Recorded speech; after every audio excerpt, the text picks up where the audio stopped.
बातमी आहे भिवंडीमधून। भिवंडीमध्ये पावसाची संततधार सुरू आहे। या पावसामुळे मुंबई नाशिक महामार्गावरील वाहतूक पुन्हा मंदावली आहे। या मार्गावरती वाहतूक कोंडी झालेली आहे। मुंबईच्या दिशेने जाणाऱ्या मार्गावरती 4 ते 5 किलोमीटर पर्यंत वाहनांच्या रांगा लागलेल्या आहेत। मानकोली, खारेगाव, राजनोली, पिंपळनेर या परिसरामध्ये वाहतूक कोंडी झाल्याचे देखील पाहायला मिळत आहे। सकाळपासून भिवंडी शहर तसेच ग्रामीण भागामध्ये पावसाची रिपरिप सुरू होती, परंतु दुपारनंतर आता पावसाने जोर पकडलेला आहे आणि त्यानंतर आपण जर पाहिलं तर त्याचा फटका जो आहे तो मुंबई नाशिक महामार्गाला बसलेला आहे।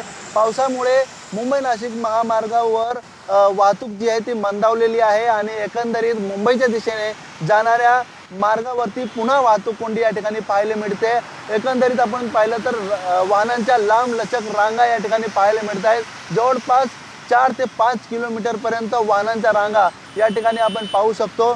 भिवंडी बायपास असतील, मानकोली असेल, खारेगाव असेल या परिसरामध्ये मोठ्या प्रमाणात वाहतूक कोंडी या ठिकाणी पाहायला मिळते। 30 मिनिटं झाले आम्ही अडकलोय। हे काय रोजचा मामला आहे, कधी काय। आज तर पाऊस आहे, जेव्हा नसते तरी पण असतो, हे सगळं असतो। जवळजवळ मला वाटतं पाऊण तास झाला, 45 मिनटं। ड्युट्या आम्ही सकाळी लवकर उठतो, पण ह्या ट्रॉफिकमुळं ना लय वांदे होतं।